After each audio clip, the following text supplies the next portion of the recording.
लग्नानंतर होईलच प्रेम मालिकेच्या आजच्या भागामध्ये आपण पाहत आहोत पार्थने इथे जिन्यावर बसून घरातल्या घरातच इथे आता जीवाला कॉल केलेला असतो आणि त्याला खाली बोलावून घेतलेला असतो. जेव्हा तो खाली येतो त्यावेळेस तो म्हणत असतो, अरे काय बडे भैया, असं घरातल्या घरामध्ये कोण कॉल करतं आणि घरातल्या घरामध्ये कॉल करून कोण असं बोलावून घेतं, काय चाललंय? अरे काय चाललंय म्हणजे तुला तुझ्या बायकोची काळजी आहे की नाही, असं पार्थ जीवाला म्हणत असतो. तेव्हा तो म्हणत असतो, माझ्या बायकोची काळजी आणि मला मला तर खूप जास्त काळजी आहे आणि आता आणखी काय करायचं राहिलेलं आहे बायकोसाठी ते सांग. त्यावर पार्थ म्हणत असतो, अरे उद्या वटपौर्णिमा आहे, बाहेर किती ऊन आहे, त्याचबरोबर आपल्या बायका प्रेग्नेंट आहेत आणि त्यांनी वडाची पूजा करण्यासाठी एवढ्या लांब जाणं किती योग्य आहे, असं मुद्दामच पार्थ जीवाला म्हणत असतो. त्यावर आता जीवा म्हणत असतो, अरे हो बडे भैया, हे तर माझ्या काही लक्षातच आलं नाही आहे. मग आता ह्यासाठी काय करायला हवं असं सुद्धा तो विचारत असतो.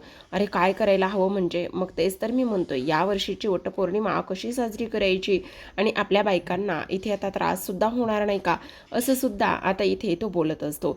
त्यावर जीवा म्हणत असतो, बडे भैया पण आता काय करायचं ना, मला तर कळतच नाही आहे बाबा, आणि ह्या दोघींना सांगायला गेलं तर मग ह्या थोडी ना आपलं ऐकणार आहेत, असं सुद्धा आता इथे तो बोलू लागलेला असतो. तेव्हा मानिनी ह्या दोघांचं बोलणं ऐकते आणि लगेचच त्यांच्याजवळ येऊन बसत असते आणि त्यांच्याजवळ येऊन बसल्यानंतर आता इथे ती सांगत असते की अरे तुम्हाला तर इथे वडाची पूजा करायचीच आहे ना, तुमच्या बायकोनी इथे वटपौर्णिमा साजरी करावी असं तुम्हाला वाटत आहे ना. मग आता खरं तर इथे कोणी कोणी तर काय करतं माहिती आहे का, वडाची फांदी तोडून आणतं, पण ते किती निसर्गाच्या विरोधात आहे हे तर आपल्या सगळ्यांनाच माहिती आहे. आता तुमच्या बायका इथे वडाची पूजा करण्यासाठी बाहेर जाऊ शकत नाही ही गोष्ट वेगळी, पण इथे तुम्ही तर त्यांच्यासाठी काहीतरी करू शकता की नाही. मग आता बघा तुम्हाला काय करायचे, फांदी सोडता आणि त्यानंतर तुमच्या बायकाला तुम्हाला जर वडाची पूजा करायला लावायची असेल तर तुम्हाला काय करावं लागेल हे सुद्धा तुम्ही बघा. म्हणजे काय करावं लागेल, अरे बघा ना, आता बरेच जण कुंडीमध्ये सुद्धा वडाचं रोपटं लावतात, वडाचं झाड लावतात आणि त्यानंतर ते चांगलं बऱ्यापैकी मोठं सुद्धा होतं आणि त्यानंतर मग एखाद्या जमिनीत वगैरे इथे लगेचच ते लावून सुद्धा टाकतात. मग आता तुम्हाला काय करायचं ते तुमचं तुम्ही ठरवा बाबा, असं म्हटल्याबरोबर ह्या दोघांना सुद्धा फार आनंद होत असतो. आता मानिनी मात्र इथे हसतच बसलेली असते. ती म्हणत असते, खरंच ग, खरंच बाई माझी पोहरं, काय बोलावं ना काही कळत नाही. लगेचच ता इकडे आनंदातच निघून गेलेली आहे. दुसरीकडे आपण पाहतो आर्या ही आता इथे बराच वेळ जागी असते आणि एक गेम घेऊन बसलेली असते आणि गेम खेळत असताना आता इकडे विचार करत असते की खरं पाहायला गेलं तर इथे आता माझी आणि त्याचबरोबर जो काही जीवा आहे त्या जीवाची जोडी अतिशय परफेक्ट अशी होणार आहे, असं सुद्धा आता इकडे ती हा खेळ खेळताना बोलत असते. आणि त्यानंतर मात्र काही झालं तरी हा खेळ मात्र आपल्याला खेळायचा आहे आणि त्याचबरोबर इथे माझ्या नवऱ्याच्या जागेवर इथे हा जो जीवा आहे ना तो अतिशय परफेक्ट असा बसलेला असेल का, असं सुद्धा आता इथे ती विचार करू लागलेली असते. आणि त्याचबरोबर पोटावरती हात ठेवत असते आणि पोटावर हात ठेवून खरंच हा मला कुठला संकेत आहे का, खरंच जीवा माझ्यासाठी बेटर आहे, असं सुद्धा आता इकडे ती विचार करू लागलेली असते. एवढ्यावरच हे सगळं काही थांबत नाही. तर आता प्रेक्षकांनो इथे आपण पुढे पाहतो की ही जी आर्या आहे ह्या आर्याच्या मनामध्ये जीवाबद्दल आणि त्याचबद्दल नंदिनीबद्दल आणखी बरेच काही असे विचार येऊ लागलेले असतात आणि तेच विचार आता इथे ही नंदिनी आहे तिच्या संसाराला गालबोट लावताना सुद्धा आपल्याला पुढे दिसणार आहेत. तर आता प्रेक्षकांनो इकडे दुसरीकडे आपण पाहतो आता रम्या म्हणत असते, खरं तर मी काल हॉस्पिटलमध्ये गेले होते ना, हॉस्पिटलमध्ये गेल्याच्या नंतर मी तिथे एक खूप मोठी भयानक अशी गोष्ट पाहिली आणि ती भयानक गोष्ट म्हणजे की इथे जीवा आणि सोबतच नंदिनी हे दोघेही जणांना इथे त्या आर्यासमोर हात जोडून उभे होते आणि त्या आर्याला ना इथे ते थँक्यू म्हणत होते आणि म्हणजे एवढे हसत होते, एवढा आनंद होता ना, आनंदाने ते तिच्यासमोर हात जोडून उभे होते. मग आता इथे हा विजय म्हणत असतो, रम्या तू वेडी आहेस का, जरा थोडंसं पुढे जाऊन ऐकलं असतंस तर काय झालं असतं, ऐकायचंच ना, बघितलंस ना, ह्या सगळ्या गोष्टीमधून काहीही समजलं नाही आणि काहीही ते हाती लागलं नाही आहे. तुला म्हटलं होतं की थोडंसं पुढे जाऊन वगैरे बघ आणि पुढे ऐक म्हणून. तेव्हा ती म्हणत असते, तू गप्प बस हां, तू तर काहीही सांगू नकोस. तुझ्या गोष्टी लक्षात येत आहेत का? डोक्यावर पडलायस का तू? इथे मी नसताना तुम्ही दोघांनी तर काहीच केलं नाही आहे, आणि आता मी आल्यानंतर मी काहीतरी करण्याचा प्रयत्न करते, तर ते मात्र तुम्हा दोघांनासुद्धा इथे दिसत नाही आहे का? असं सुद्धा आता इथे ती बोलत असते. आणि तेव्हा आता इथे मी काहीतरी शोधण्याचा प्रयत्न केला आहे, तू तर हातावर हात धरूनच बसला होतास, असं सुद्धा ती आता विजयला बोलत असते. पण काय होतं ना, हे मी शोधून काढणारच आहे. मग आता इथे वसू म्हणत असते, रम्या तुझ्या एक गोष्ट लक्षात येते का? अगं तुला तिकडे ते सापडले, पण मला मात्र इथे काय सापडले ते माहिती का? अगं त्या दोघांना सुद्धा ना मी इथे त्यांच्या खोलीमध्ये एक कसली तरी फाईल ठेवताना मी पाहिले, आणि ते कसली तरी दोघेही जण गुपचूपच त्यांच्या खोलीमध्ये फाईल ठेवत होते. मग आता इथे रम्या म्हणत असते, ठीक आहे, इथे काही जरी झालं ना तरी सुद्धा इथे आता ते त्या आर्याबरोबर कशामुळे आणि का हात जोडत होते मी ते शोधून काढते, आणि आई तू आता फाईल शोधून काढायची. त्याच वेळेला इथे वसू म्हणत असते, तुला सांगू का, ती आर्या ना खूपच जास्त चिवट आहे. त्या तिघांचं ना इथे सतत त्यांच्या खोलीमध्ये काही ना काही सुरूच असतं, पण काय सुरू असतं ना हे मात्र अजून तरी आपल्याला कळलेलं नाही, असं सुद्धा आता इथे ती बोलत असते. पण लवकरच आता शोधलं पाहिजे असं सुद्धा आता इथे ती विचार करत असते. तर इथे दुसऱ्या बाजूला मात्र वसू म्हणत असते, विजयराव आता तुम्ही काय करणार आहात? तेव्हा विजय म्हणत असतो, तुम्ही काळजी करू नका, इथे जीवा आणि नंदिनीची जी काही खिडकी आहे ना ती खिडकी कशी, आता ते त्यांच्यासमोरून आपण जाऊ सुद्धा शकत नाही. अगं आज वटपौर्णिमा आहे ना, हा वटपौर्णिमा आहे. मग आता ते नवरे म्हणत असतील तू तयार नाही का झाली, मग त्या म्हणत असतात हा होतो ना, हे त्यांचा राडा आणि रपाटा इथे सुरू असेल. पण आता तो म्हणत असतो, तुम्ही नका काळजी करू, त्या जीवाची जी काही गॅलरी आहे ना त्या गॅलरीतून उडी मारून मी त्यांच्या खोलीमध्ये जातो. पण आता ते जर खालीच असले तर मग काय करायचं? तेव्हा इथे आता ही वसूसुद्धा रम्याला म्हणत असते, अगं रम्या ते छान तयार होत असतील, पण तुझं काय, तुला नाही का इथे वटपौर्णिमेला तयार व्हायचं? तेव्हा रम्या म्हणत असते, अगं बघतेच नाही, मला इथं मी ह्या ड्रेसमध्ये कम्फर्ट नाही आहे, माझ्या पायाला इथे एवढं सगळं काही झालं आहे त्यामुळे, आणि तू मला साडी नेसायला सांगणार आहेस का? मी असलं काही नाही करणारा. आणि तेव्हा विजय म्हणत असतो, हो त्याची काय गरज आहे करण्याची, कारण ह्याने तिच्यासोबत खोटं लग्न केलेलं असतं. आणि त्याच वेळेला आपण पाहतो आता ह्या तिघांची एकी झालेली असते ती फाईल शोधण्यासाठी, ती फाईल शोधायची असते. आणि त्यानंतर मात्र इथे आता नंदिनीचं जे काही सत्य आहे ते सर्वांसमोर वटपौर्णिमेलाच आणायचं असतं. दुसरीकडे आपण पाहतो काव्याने सुंदर अशा हिरव्या रंगाच्या बांगड्या हातामध्ये घातलेल्या असतात, आणि तेव्हा मात्र इथे नंदिनी छान अशी नाकामध्ये नथ घालून तयार असते. खरं तर आता प्रेक्षकांना यांचं काय चाललं ना समजत नाही बरं का एक वेळेला. पण असो, आता या दोघी प्रेग्नेंट आहे, सोडा नंदिनी नाही पण काव्य प्रेग्नेंट आहे असं दाखवत आहे. पण आता प्रेग्नेंट लेडीजने कितपर्यंत इथे आता वडाची पूजा केली पाहिजे हे तर आपल्याला काही समजत नाही, डोक्यावरूनच जाते. पण असो, तुम्हाला काय वाटतं ह्यांच्या वटपौर्णिमेविषयी कमेंटमध्ये नक्की सांगा. नंदिनी छान तयार झालेली असते, दुसरीकडे काव्यासुद्धा छान तयार होत असते. आणि आणखी एक महत्त्वाची गोष्ट तुम्हाला सांगायची बघा, आता नंदिनी आणि त्याचबरोबर काव्य ह्या दोघींनासुद्धा किती जुन्या आणि त्याच वापरलेल्या हे लोक साड्या देत आहेत. अजिबात दुसऱ्या साड्या वगैरे ह्यांच्याकडे नाहीत की काय ते सुद्धा इथे आता कळत नाही. तर असो, इकडे आता नंदिनी खूप छान तयार होते, त्याचबरोबर काव्यसुद्धा खूप छान तयार होते. त्याच वेळेला इथे आता ह्या दोघी तयार होत असताना फक्त ह्यांचे हावभाव आणि त्याचबरोबर ते जे काही करतात ना ते दाखवले, आणि गाणं आहे बरं का, बराच वेळ गाणं प्ले झालेलं आहे. शेवटी काव्या छान तयार झालेली असते. काव्या छान तयार झाल्यानंतर तिला मागची वटपौर्णिमा आठवते, कशा पद्धतीने तिला इथे वटपौर्णिमा करायची नव्हती, आणि त्यानंतर कशा पद्धतीने इथे पारच्या सोबतीने वटपौर्णिमा तिनं केली, आणि ते सगळं तिला आठवत असतं. पार्थने दिलेला तो लाख मुलाचा सल्लासुद्धा तिला आठवतो. त्याचबरोबर इथे आपल्या नंदिनीलासुद्धा ते सगळं काही आठवत असतं, कारण तिने जीवासाठी घेतलेले ते फेरे आणि त्याचबरोबर तिचा वाचवलेला जीव, ह्या एक ना अनेक गोष्टी तिला आठवू लागलेल्या असतात. सोबतच आता इकडे दोघीजणी बाहेर छान तयार होऊन येत असतात, आणि छान तयार होऊन येत असताना आता इकडे येणाऱ्या नंदिनीकडे काव्या पाहतच असते.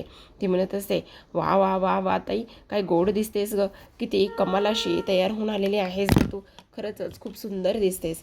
तेव्हा नंदिनी तिला म्हणत असते, मीच काही एकटी सुंदर दिसत नाही आहे जाऊबाई, तुम्हीसुद्धा इथे खूपच कमाल दिसताय, तुमच्यासुद्धा चेहऱ्यावर किती तेज आले ते एकदा बघा तरी जरा, असं सुद्धा ती बोलत असते. मग आता आपण एक सेल्फी काढूया का? मग आता एक सेल्फी काढत असतात, आणि त्यानंतर इथे काव्या आणि नंदिनी ह्या दोघीजणी म्हणत असतात, आपण सेल्फी काढतोय खरे, पण मला एक गोष्ट समजत नाही, आपले हे फोटो काढणारे नेमके गेलेत कुठे? ते इथे असायला हवे हवेत ना, ते तर इथे नाहीतच, आणि जर ते इथे नाही तर मग गेले तरी कुठे, असं सुद्धा आता इकडे ही दोघे बोलत असतात. तेवढ्यातच इकडे दुसऱ्या बाजूला विजय म्हणत असतो, अरे देवा, आता ह्या दोघीजणी खालीच आहेत, पण मग आपण आता कसं काय करायचं ते समजत नाहीये. तरी ते ह्या दोघी असं बोलल्याबरोबर लगेच जीवा आणि त्यासोबत पार्थ हे दोघे जण छान असे दोन कुर्ते म्हणजे एक एक कुर्ता घालून मस्त असे छान तयार होऊन आलेले असतात. आणि जेव्हा ते तयार होऊन येतात त्यावेळेला लगेचच म्हणत असतात, आहोत आहोत आहोत, आम्ही सुद्धा इथेच आहोत, आणि तुमचे फोटो काढण्यासाठी आम्ही इथे येणार नाही असं कसं होईल बरं, असं सुद्धा आता इकडे हे दोघेही जण बोलत असतात. आता दुसऱ्या बाजूला ही रम्या त्याला म्हणत असते, अरे तू वेडा आहेस का, तू इकडे डोक्यावर तर नाही ना पडला, तू कसं जाणार आहेस, आणि तू जर पाय फी मोडून घेतलास तर. तेव्हा विजय म्हणत असतो, रम्या काय बोलतेस तू, हे मला बोलतेस हे सगळं, मग तुलाच नाही आणि आणखी कोणाला बोलत आहे, तुझ्या गोष्टी लक्षात येत आहे का. आता तू म्हणतोस की मी खिडकीतून जाणार आहे उडी मारून, म्हणून म्हणून विचारलं रे, तू खरंच इथे खिडकीतून उडी मारून जाऊ शकतोस ना. तेव्हा ती म्हणत असते, हो हो, जाऊ तर शकते, काहीही प्रॉब्लेम नाही. असं म्हटल्याबरोबर आपण पाहतो की आता इकडे वसू म्हणत असते, जावई बापू, पण जरा जे काही काम सांगितलेलं आहे ना ते थोडंसं नीट करा बरं का, म्हणजे कसं आहे ना, उगाचच एक करायला जावं आणि भलतंच काहीतरी वेगळं होऊ नये, असं काहीच करू नका. तेव्हा विजय म्हणत असतो, तुम्ही चक्क माझ्यावरती इथे आता संशय घेताय, असं कसं होऊ शकतं, मी असं काहीही करणार नाही आहे. पण तेव्हा वसू पुन्हा एकदा रम्याला म्हणत असते, रम्या सगळं काही खरं आहे गं बाळा, पण मला अजूनही वाटतंय की तू वटपौर्णिमा साजरी करायला हवीस. अगं ते दोघं जण त्या दोघींसाठी काहीही करू शकतात, तर इथे तू विजयरावांसाठी एवढी साधी वटपौर्णिमासुद्धा करू शकत नाही का. अगं काय करतेस, हे बघ आई, मी वटपौर्णिमा नाही करू शकत, तुला माहिती ना माझ्या पायाचं दुखणं, आणि म्हणूनच मग आता विजय म्हणत असतो, आता त्या जीवाच्या खोलीतली फाईल कशी आणायची आणि कसं त्यांचं सर्वांचं सत्य इथे सर्वांसमोर आणायचं, हेच आता आपल्याला इथे पाहायचं आहे, असं सुद्धा आता इकडे ती लोक बोलत असतात. दुसरीकडे आपण पाहतो जीवा छान तयार होऊन आलेला असतो आणि तो नंदिनी समोर येऊन उभा राहतो. जेव्हा तो नंदिनी समोर येऊन उभा राहतो तेव्हा मात्र इथे आता सर्वांना आनंद झालेला असतो. आता लगेचच इथे हा जो काही जीवा आहे तो म्हणत असतो, बोला बोला, कोणाचे फोटो काढायचे आहे ते बोला, आता मी कोणाचेही फोटो काढण्यासाठी तयार आहे, तुम्ही मला सांगाल त्यांचे फोटो मी काढेल. तेव्हा आता इकडे जीवा म्हणत असतो, तुमच्यासाठी एवढंच नाही तर आणखी एक सरप्राईजसुद्धा आहे. मग आता काय सरप्राईज आहे असं म्हटल्याबरोबर लगेचच इथे आता हा जीवा इथे वडाचं झाड, आता जीवाने हे सुंदर असं वडाचं झाड आणल्यानंतर इथे सगळ्यांना फारच जास्त आनंद होत असतो. सगळेजण पाहत असतात की जीवाने एवढी सुंदर असं वडाचं झाड आणलेलं आहे आणि त्या आणलेल्या झाडाकडेच ते पाहत असतात. जेव्हा इथे आता काव्या म्हणत असते, तुम्ही हे झाड का आणि कशासाठी आणलेलं आहे, काय गरज होती तुम्हाला हे झाड आणण्याची. तेव्हा लगेच आता इथे जीवा म्हणत असतो, काय गरज होती म्हणजे, अरे हे झाड तर आणायलाच पाहिजे होतं ना, मग तुम्ही वडाची पूजा कशी करणार. मग आता इथे काव्या म्हणत असते, आम्ही बाहेर जाऊन वडाची पूजा करणार होतो, तुम्ही इथे उगाचच हे झाड घरी आणलेलं आहे. मग तेव्हा जीवा म्हणत असतो, हो का. मग नंदिनी म्हणत असते, हो ना, कसं आहे ना, गेल्या वर्षी इथे मी वडाची पूजा केली, ती सुद्धा एकटीनेच, आणि त्यानंतर ते सगळं झालं.